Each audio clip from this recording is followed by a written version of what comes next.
قرآن کہہ رہا ہے اقیم الصلاۃ لدلوک الشمس۔ پیچھے قرآن نے تذکرہ کیا کہ رسول اللہ صلی اللہ علیہ وسلم پر اتنا زیادہ مشرکین کا دباؤ ہے کہ قرآن کہتا ہے کہ اگر ہم آپ کو ثابت قدم نہ رکھتے تو آپ بھی ان کی طرف مائل ہو جاتے۔ تو ظاہر ہے ایک بہت سخت دباؤ اور جبر ہے آپ کے اوپر، تو ایسے موقع پہ ایسا کام کرنے کی ضرورت ہے جس سے آپ کو ثابت قدمی ملے اور اللہ کا قرب حاصل ہو۔ تو اس کا سب سے بہترین طریقہ قرآن کہتا ہے نماز ہے، یعنی اے نبی صلی اللہ علیہ وسلم آپ نماز کو مضبوطی سے تھامیے تاکہ آپ کو ثابت قدمی ملے، آپ کو اللہ کا قرب ملے، کیونکہ جس اللہ کے لیے کام کیا جا رہا ہے نا، جب تک اس اللہ سے رشتہ مضبوط نہیں ہوگا تو اس کام میں آپ ثابت قدم نہیں رہ سکتے۔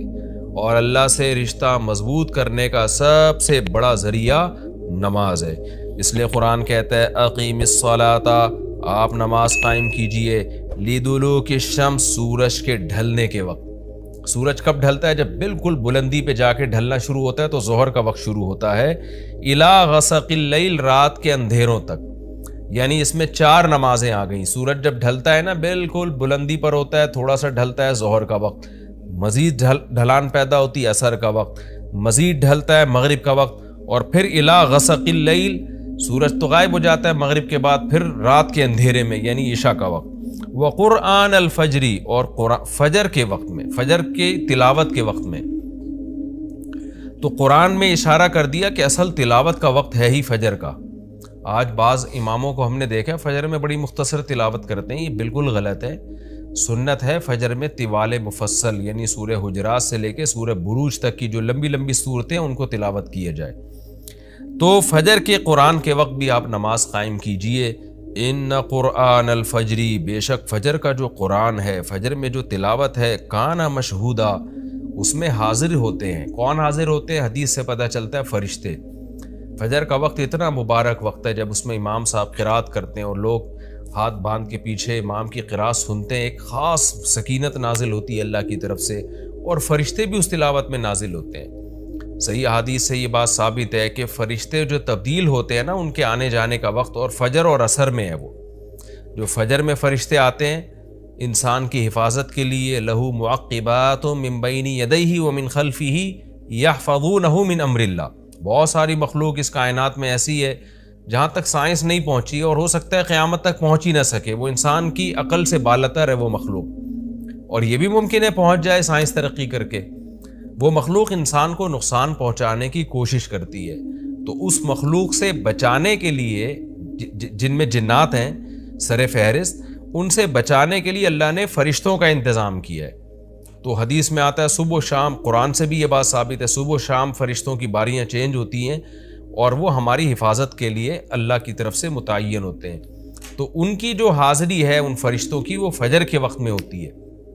اور یہ بھی حدیث سے ثابت ہے کہ بہت سے فرشتے صرف تلاوت سننے کے لیے زمین پہ اترتے ہیں۔ تہجد کے بارے میں حدیث میں آتا ہے کہ جب کوئی شخص تہجد میں قرآن کی تلاوت کرتا ہے تو فرشتے آنا شروع ہوتے ہیں اور اس کے جو ہے نا لبوں پہ اپنے منہ کو رکھ لیتے ہیں اس کی تلاوت کو اچکنے کے لیے۔ اتنا فرشتوں کو لطف محسوس ہوتا ہے تہجد کی تلاوت میں، اور پھر وہ تانتا بناتے بناتے جو ہے نا ایک دوسرے پہ سوار ہوتے ہوتے آسمان کی بلندیوں تک پہنچ جاتے ہیں۔ تو فجر کی نماز میں بھی یہ فضیلت ہے۔ تو آگے اللہ فرماتے ہیں کہ اللہ نے فجر کی نماز کی فضیلت کو بیان کیا، آگے اللہ فرماتے ہیں وَمِنَ اللَّيْلِ، یہ تو 5 نمازیں ہو گئیں، یہ تو ساری امت پہ فرض ہیں، لیکن رات کے کچھ حصے میں فَتَہَجَّدْ بِهِ کا مطلب اس حصے میں آپ نے تہجد پڑھنی ہے، نافلۃ لک، اے محمد صلی اللہ علیہ وسلم، یہ آپ کے لیے اضافہ ہے۔ کیا مطلب؟ یا تو نبی صلی اللہ علیہ وسلم پہ 6 نمازیں فرض تھیں، یعنی 5 فرض کے علاوہ تہجد بھی فرض تھی، تو اس لیے قرآن نے کہہ دیا کہ امت پہ تو 5 فرض ہیں نافلۃ لک، لیکن یہ تہجد آپ کے لیے اضافی ہے، یعنی آپ پر 6 نمازیں فرض ہیں۔ ایک مطلب تو یہ بھی ہو سکتا ہے، اور جو علماء اس کے قائل ہیں کہ نہیں نبی پر تہجد فرض نہیں تھی، تو ان کے نزدیک اس آیت کی تفسیر یہ ہوگی کہ یہ آپ کے لیے ایک اضافہ ہے اللہ کے قرب حاصل کرنے کا، یعنی 5 نمازیں تو پڑھنی ہی پڑھنی ہے، لیکن آپ اللہ کے قرب کے لیے ایک اضافی چیز بھی آپ کو دی جا رہی ہے تاکہ آپ کے درجات اور زیادہ بلند ہو۔ تو ایسی صورت میں یہ صرف نبی کے ساتھ خاص نہیں ہے، کیونکہ خطاب نبی سے چل رہا ہے اس لیے اللہ نے کہہ دیا آپ کے لیے اضافہ، ورنہ حقیقت میں پوری امت کے لیے یہ اضافہ ہے۔ آگے اللہ فرماتے ہیں عسیٰ ان یبعثک ربک، امید ہے کہ آپ کو آپ کا رب پہنچا دے مقام محمود تک۔ یہ مقام محمود کیا ہے؟ شفاعت کبریٰ، یعنی تمام پیغمبر نبی کے پاس آئیں گے کہ آپ سفارش سے آغاز کریں، یعنی سفارش کا آغاز آپ سے ہوگا، پھر آپ صلی اللہ علیہ وسلم سفارش کریں گے۔ تو یہ ایک سب سے اونچا مقام ہے جو اللہ قیامت کے دن رسول اللہ صلی اللہ علیہ وسلم کو دے گا، اور جس سے آپ کی تمام پیغمبروں پر فضیلت ثابت ہو جائے گی کہ جب تک آپ کی طرف سے شفاعت کی ابتدا نہیں ہوگی کوئی اور پیغمبر سفارش نہیں کریں گے۔ تو اللہ نبی صلی اللہ علیہ وسلم کو تسلیاں دے رہا ہے کہ یہ مشرکین کا جو آپ کے اوپر بے پناہ دباؤ ہے، جبر ہے، آپ اس میں تسلی رکھیے، آپ نماز قائم کریں اور تہجد کی پابندی کریں، اللہ نے آپ کو بہت بڑا آگے چل کے مقام دینا ہے۔ تو چونکہ نبی صلی اللہ علیہ وسلم بھی بشر تھے نا، مشرکین کے دباؤ کی وجہ سے آپ بھی ایک پریشانی میں آتے تھے، تو اس لیے اللہ آپ کو ثابت قدم رکھنے کے لیے آپ صلی اللہ علیہ وسلم کو یہ خوشخبریاں سنا رہا ہے کہ آپ نے اپنا اس عمل کو فوکس کرنا ہے، نماز اور تہجد کو، تاکہ آپ کا اللہ سے قرب رہے، اور اللہ آپ کو خوشخبری دے رہا ہے کہ امید ہے آپ کا رب آپ کو بہت بڑے مقام تک پہنچا دے۔ رہا مسئلہ مشرکین کی دھمکیوں کا کہ یہ پوری کوشش کر رہے ہیں کہ آپ کو مکہ سے نکال دیں، تو ہم نے تو بتا دیا کہ یہ خود بھی نہیں پنپ پائیں گے، لیکن آپ نے اللہ سے کیا دعا مانگنی ہے؟ وقر ربی، کہہ دیجئے اے میرے رب، ادخلنی مدخل صدق، مجھے مکہ میں داخل کیجئے مرغوب داخلہ، اچھا داخلہ، اور مجھے مکہ سے نکالیے بھی اچھے طریقے سے، یعنی اچھا نکلنا ہو میرا، ایسا نکلنا جس کے نتائج اچھے ہوں۔ اس میں اشارہ ہے کہ آپ صلی اللہ علیہ وسلم کو مکہ سے نکالنے پر مجبور کیا جائے گا، اور ایک وقت آئے گا کہ آپ مکہ سے نکلیں گے۔ تو اللہ اپنے حبیب صلی اللہ علیہ وسلم کو پہلے سے دعا سکھا رہے ہیں کہ آپ اللہ سے دعا مانگے، اللہ جب میں نکلوں تو میرا داخلہ بھی اچھے طریقے سے ہو اور میرا نکلنا بھی اچھے طریقے سے ہو، یعنی پسندیدہ نکلنا ہو۔ سوال پیدا ہوتا ہے نکلنے کا عمل تو پہلے ہے اور مکہ میں داخلے کا عمل بعد میں، تو نکلنے کا تذکرہ پہلے ہونا چاہیے کہ اللہ مکہ سے مجھے اچھی طریقے سے نکال، اور مکہ میں مجھے داخل بھی اچھے طریقے سے کرنا، تو داخلے کا تذکرہ پہلے کیوں؟ تو اس میں بلاغت کا ایک نقطہ ہے کہ پیغمبر کا بنیادی مقصد وہ ہدف ہے جو پیغمبر دنیا میں لے کے آئے ہیں، تو اس کی آغاز تو مکہ سے کرنا ہے جس میں آپ کو بھیجا گیا، جو ابراہیم علیہ السلام کا شہر ہے، جہاں بیت اللہ ہے، اسلام کا مرکز تو اس جگہ سے بننا ہے۔ تو اس جگہ سے اگر نکالنا ہی مقصد ہے تو یہ جگہ تو رہ گئی نا پھر، جو ابراہیم علیہ السلام کا مرکز اور ابراہیم علیہ السلام کی دعائیں تھیں۔ تو اس لیے اصل مقصد تو یہ کہ مکہ میں داخل میں اچھے طریقے سے ہوں، جو پیغمبر کا مقصد تھا دنیا میں آنے کا، مکہ فتح کر کے داخل ہوں، یہاں مجھے غلبہ ملے، اور یہاں میرا جب داخلہ ہو تو ایسا داخلہ جس کو میں پسند کروں۔ یہ جو ابھی میں مکہ میں کہیں سفر سے جا کے واپس آتا ہوں، یہ داخلہ وہ داخلہ نہیں ہے جو میں چاہتا ہوں۔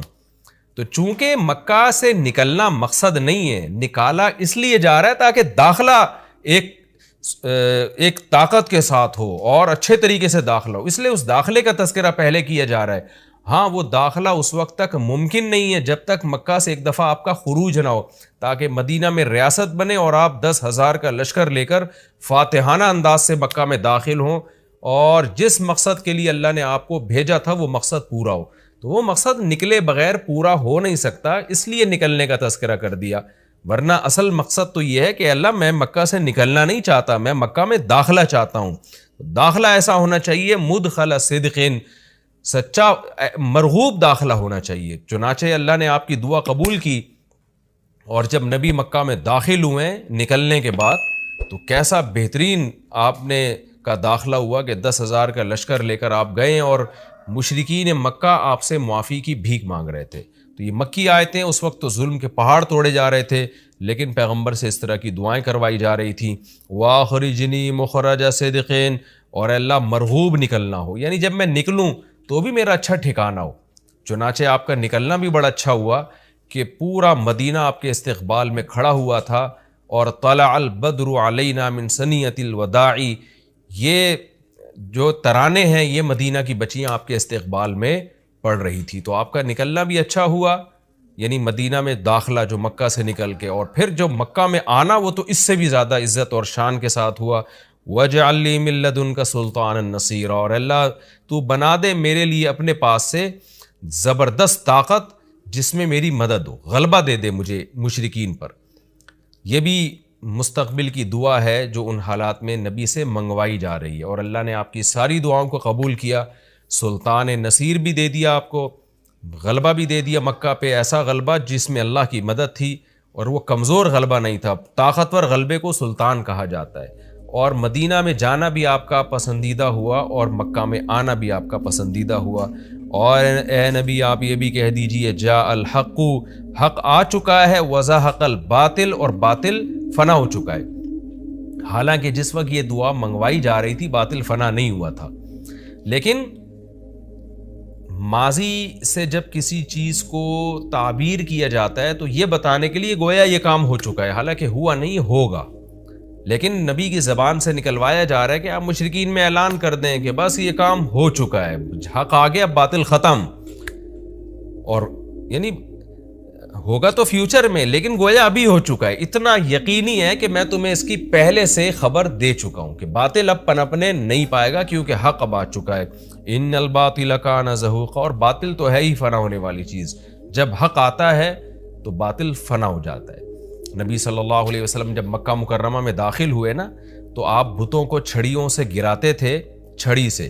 مکہ میں داخل ہو کے 360 بت کو ایک ایک کر کے چھڑی مارتے تھے، اور وہ بت الٹے لڑکتے تھے. تو آپ اس موقع پر یہ آیت پڑھ رہے تھے کہ جاء الحق وزہق الباطل ان الباطل کان زہوقا. کیا کیفیات بنتی ہوں گی صحابہ کی اور پیغمبر کی اس وقت کہ جو خوشخبری ان کو 13 سال پہلے دی گئی تھی، کئی سال پہلے دی گئی تھی، اور یقینی دی گئی تھی کہ یہ ہو چکا، تو اللہ نے اپنی آنکھوں سے دکھا دیا کہ کیسے بتوں کو بیت اللہ سے نکالا جا رہا ہے، اور اللہ کے گھر کو کیسے شرک سے پاک کیا جا رہا ہے. وَنُنَزِّلُ مِنَ الْقُرْآنِ مَا هُوَ شِفَاءٌ وَرَحْمَةٌ لِّلْمُؤْمِنِينَ، اور قرآن کہہ رہے ہیں ہم قرآن نازل کرتے ہیں جس میں مومنین کے لیے شفا ہے. یعنی اے نبی آپ کی تسلی کے لیے اور بھی ہم بتائیں آپ کو کہ ہم یہ جو آیتیں نازل کر رہے ہیں نا، اس میں مومنین کو بھی شفا مل رہی ہے، ان کی اصلاح ہو رہی ہے شرک سے اور برے عقیدوں سے، اور مسلمانوں کے لیے یہ رحمت ہے، ان کو تسلیاں بھی مل رہی ہیں. وَلَا يَزِيدُ الظَّالِمِينَ إِلَّا خَسَارًا، اور ظالمین کے خسارے میں اضافہ ہو رہا ہے، کیونکہ ظالمین اس پر عمل نہیں کر رہے، حجت تمام ہو رہی ہے. وَإِذَا نَمْنَا عَلَى الْإِنسَانِ أَعْرَضَ وَنَأَىٰ بِجَانِبِهِ، قرآن کہتے ہیں ہم جب انسان پر احسان کرتے ہیں تو وہ اعراض کرتا ہے اور اپنے پہلو کو ہٹا دیتا ہے. نعمت ملنے کے بعد بجائے اللہ کے قریب ہونے کے اللہ سے دور ہوتا ہے. وَإِذَا مَسَّهُ الشَّرُّ، اور جب انسان کو کوئی مصیبت پہنچتی ہے کان یئوسا، تو مایوس ہونے لگتا ہے. یعنی انسان کے بارے میں شکایت کی جا رہی ہے کہ اس کا اللہ پر ایمان نہیں ہے. پیغمبر کا مقصد ہے اللہ سے جوڑنا. تو یہ جو مشرکین ہیں جو اللہ کو نہیں مانتے، یہ خوشیوں میں بھی اللہ کو بھولتے ہیں اور غم میں بھی اللہ کو بھولتے ہیں، اسباب کو دیکھتے ہیں. لہذا جب اسباب کو آپ دیکھتے ہو اور پریشانی آتی ہے تو اسباب بتا رہے ہوتے ہیں پریشانی دور نہیں ہو سکتی، تو مایوس ہونے لگتے ہیں، ڈپریشن میں جاتے ہیں. اور جب خوشی آتی ہے تو اپنا کمال سمجھتے ہیں، لہذا اترانے لگتے ہیں اور خدا سے دور ہو جاتے ہیں. تو اے نبی ان سے کہہ دیجئے کل یعمل علی شاکلتہ، ہر شخص اپنی نیچر کے مطابق عمل کر رہا ہے. اچھے لوگ کیا کرتے ہیں کہ جب انہیں خوشی ملتی ہے تو شکر ادا کرتے ہیں، اور غم آتا ہے تو مایوس نہیں ہوتے، ان کو پتہ ہے غم اللہ دور کر سکتا ہے. فربکم اعلم، تمہارا رب خوب جانتا ہے بمن هو اہدی سبیلا، کون ان دونوں فریقوں میں سیدھے راستے پر چل رہا ہے. جو غموں میں مایوس ہو اور خوشیوں میں اترانے لگے، خدا سے دور ہو جائے، وہ گمراہی والے راستے پر ہے. اور جو خوشیوں میں اللہ کے قریب آئے، شکر ادا کرے، اور غموں میں بھی اللہ کے قریب آئے کہ غم کو اللہ ہی دور کر سکتا ہے، مایوس نہ ہو، یہ سیدھے راستے پر ہے. اللہ خوب جانتا ہے کون سیدھے راستے پر ہے، یعنی اس میں اللہ نے اشارہ دے دیا کہ یہ لوگ سیدھے راستے پر ہے، تو ہمیں ایسا بننا چاہیے. یہ ہمارا رکوع کمپلیٹ.